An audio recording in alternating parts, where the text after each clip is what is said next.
اللهم صل وسلم وبارك على عبدك ونبيك محمد كما صليت على ابراهيم في العالمين انك حميد مجيد. ثم اما بعد، ايها الاحباب، انها مشاعر يصعب على المرء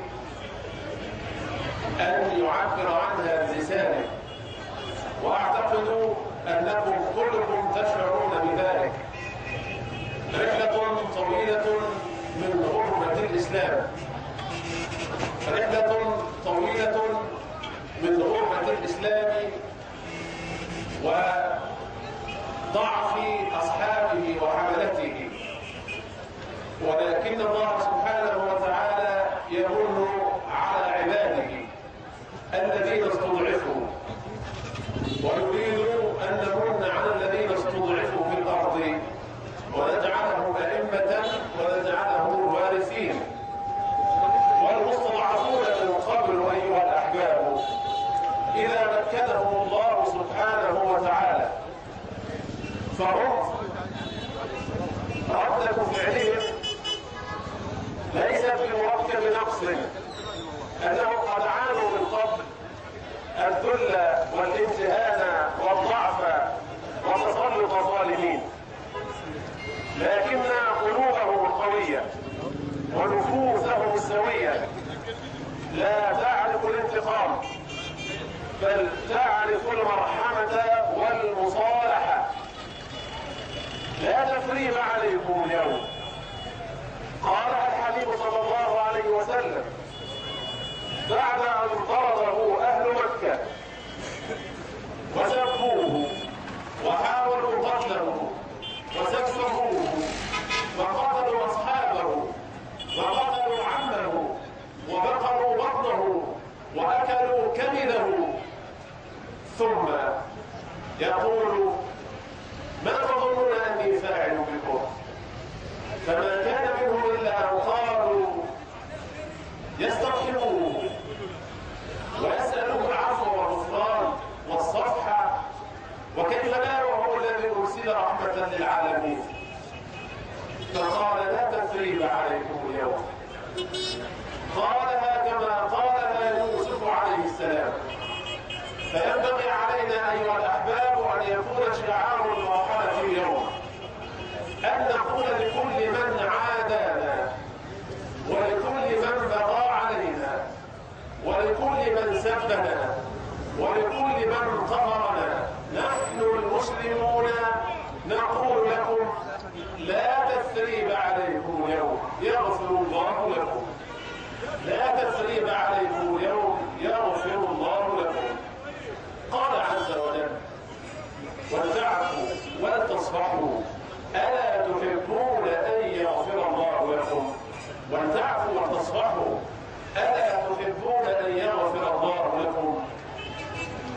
بلا شك أيها الأحباب أننا كلنا في حاجة إلى أن يغفر الله سبحانه وتعالى لنا، في حاجة إلى أن يرحمنا الله سبحانه وتعالى. رحلة طويلة من الضعف، رحلة طويلة من الغربة، يعقبها هذا التمكين. إنه والله العز، وإنه والله الوعد الصادق الذي وعد الله سبحانه وتعالى به كل طائفة صبرت وجاهدت وأحسنت وأخلصت، يغفر الله سبحانه وتعالى لها تقصيرها، ويغفر الله سبحانه وتعالى اجتهادها وإن أخطأت، طالما أن القلب مشغول بالله وبرسوله صلى الله عليه وسلم. كانت آخر مرة لي في كتب العلم مطالعة في كتاب بلوغ الأماني في شرح ترتيب مسند الإمام أحمد الشيباني رحمه الله رحمة واسعة. وصاحب هذا الجهد العلمي العظيم هو الشيخ المحدث العلامة الشيخ أحمد البنا الساعاتي رحمه الله رحمة واسعة.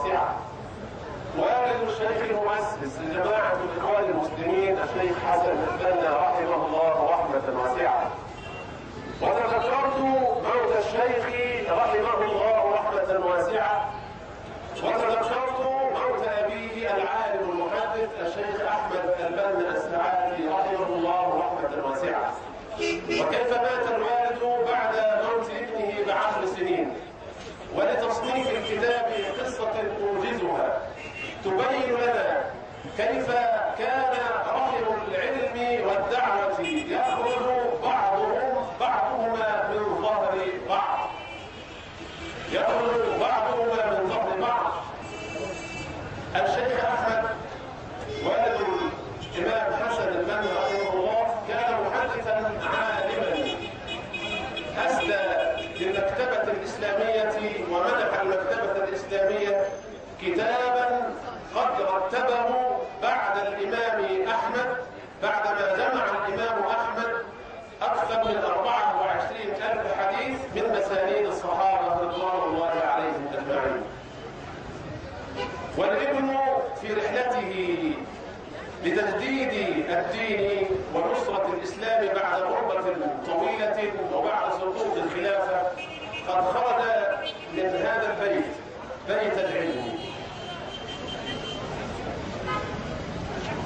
بعد الحرب العالمية الثانية أراد الشيخ الوالد أن يطبع الكتاب، فطبعه في ملزمات وحتى وصل إلى الجزء 14، فغلت الأسعار أسعار الورق إلى 10 أضعاف تقريبا، واليد قصيرة. فسأل شيخ الأزهر أن يشتري الأعداد التي يطبعها حتى تعينه على طباعة الكتاب كله، فلم يستجب. وسأل أهل العلم وسأل أهل الثراء واليسار من المسلمين فلم يستجب أحد. فما كان منه إلا أن قال لابنه للشيخ حسن البنا رحمه الله: يا بني اطبع الكتاب بعد موتي، لأنني ربما لا أستطيع أن أطبعه في حياتي. فقال الشيخ حسن البنا رحمه الله: بل سيطبع في حياتك وليس في حياتك. فما لبث الشيخ رحمه الله إلا أن قتل، أحسبه عند الله سبحانه وتعالى شهيدا، وإن الحركة الإسلامية لتجني هذا الجهاد اليوم، والحمد لله رب العالمين. فلما قتل الشيخ وحال المظلمون بين الأطباء وبين إسعافه، وحال المظلمون حتى من إخوانه وأهله أن يشيعوه، فلم يشيع جنازته إلا قلة لا تتعدى أصابع الكفين، سبحان الله. ونريد أن نمن على الذين استضعفوا ونجعلهم ونريد أن نمن على الذين استضعفوا في الأرض ونجعلهم أئمة ونجعلهم وارثين. ألا فليهنأ في قبره رحمه الله، فإن من تلامذته وأتباع دعوته من الله سبحانه وتعالى عليه وأجلسه على كرسي وعرش مصر يصلي الفجر ويدعو الله سبحانه وتعالى. إنه التحمل أيها الأحباب، إنه التأييد، إنها النصرة، والنصرة لا تكون إلا بصبر ويقين، الإمامة لا تكون إلا بصبر ويقين. الشاهد أيها الأحباب حتى أكمل لكم هذه الحادثة وتلك الواقعة حتى نستفيد منها. فلما مات الشيخ وعلم الوالد الشيخ أحمد رحمه الله بموت ابنه، تذكر كلام ابنه وقوله: إن الكتاب سيطبع في حياتك ولن يطبع في حياتي. ذكر ذلك ثم قال: تغمدك الله يا ولدي برحمته، تغمدك الله يا ولدي برحمته. وشاء الله سبحانه وتعالى أن يخرج من هذه الدعوة المباركة من يحكم مصر حاكما مسلما مصليا يمهد الطريق لخلافة على منهاج النبوة. نحن لا نستخفي ولا نستحيي، نقول إن طريقنا اليوم إن شاء الله تعالى يتمهد لخلافة على منهاج النبوة. نقول لا حرج في الحكم والاتحاد. الأصل أن تكون خلافة تصل الأرض بالسماء، تصل الأرض بالسماء، تقيم الدين حراسة وتحرس دين الله سبحانه وتعالى وتصلح الدنيا بالدين. هناك أطروحة أيها الأحباب مهجورة صنفها السروري رحمه الله منذ أكثر من 80 سنة، وهي كتاب ماتع اسمه فقه الخلافة وتطورها. بين رحمه الله أن إقامة خلافة على منهاج النبوة بآليات العصر أمر متاح وميسور، وما الخلافة على منهاج الاتحاد الأوروبي ودول اليورو إلا بلا شك اقتباس من كتاب السروري رحمه الله رحمة واسعة. حتى قال ربيع هو الفقيه القانوني المعروف في أوائل هذا القرن والمشرف على رسالة الدكتوراه للسروري رحمه الله، لقد وضع السروري بأطروحته أي رسالة الدكتوراه التي صنفها في فقه الخلافة وتطورها، لقد وضع السروري رحمه الله بأطروحته الطريق. انظروا إلى كلام ربيع وهو فقيه قانوني فرنسي. لقد وضع السروري بأطروحته الطريق لكل أمة تحافظ أو تريد أن تحافظ على نفسها من التفتت وتدخل التاريخ من بابه الكبير، وتدخل التاريخ من بابه الكبير. الفرصة الآن أيها الأحباب متاحة لنصرة هذا المشروع الإسلامي الكبير، والانطلاقة شاء الله سبحانه وتعالى أن تكون من مصر. مصر المركز، مركز العالم، مركز الدول الإسلامية والعربية، إنما المركز روح الدائرة، نقطة في محيط ضامرة، ومن المركز للقوم نوام، ومن المركز للقوم نظام. أيها الأحباب أبشروا وأمنوا واعلموا أنه بأيديكم أنتم تسرعوا هذا المشروع المكمول، أن يكون هناك حكم وخلافة راشدة على منهاج النبوة تصل الأرض بالسماء. بماذا؟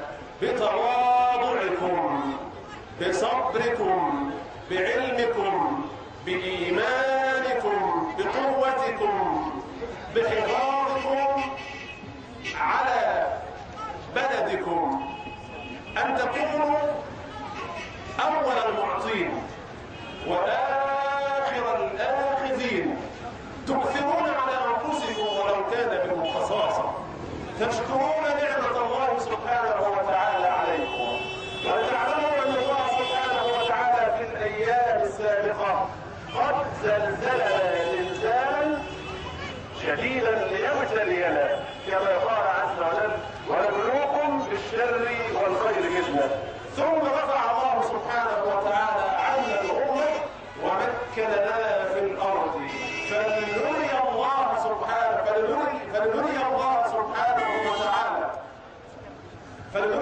سبحانه وتعالى منا خيرا.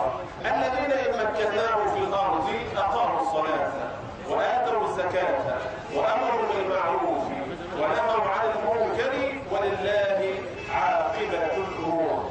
أسأل الله سبحانه وتعالى أن يمكن بكم في الأرض لدينه سبحانه وتعالى، وأن يجعلنا كلنا نقطة انطلاقة إلى إمامة الدنيا وسيادة العالم بالرحمة والمساواة والعدل، ولن يكون ذلك إلا بالصبر واليقين. لا تظنوا أن الطريق مفروش بالورود، بل هو مفروش بالأشواك، ولن يسلك ولن ينجو من طريق الأشواك إلا المتقين، كما قال كعب رحمه الله لعمر بن الخطاب: هل سلكت طريقا فيه شوك يوما؟ قال: نعم. قال: ماذا فعلت؟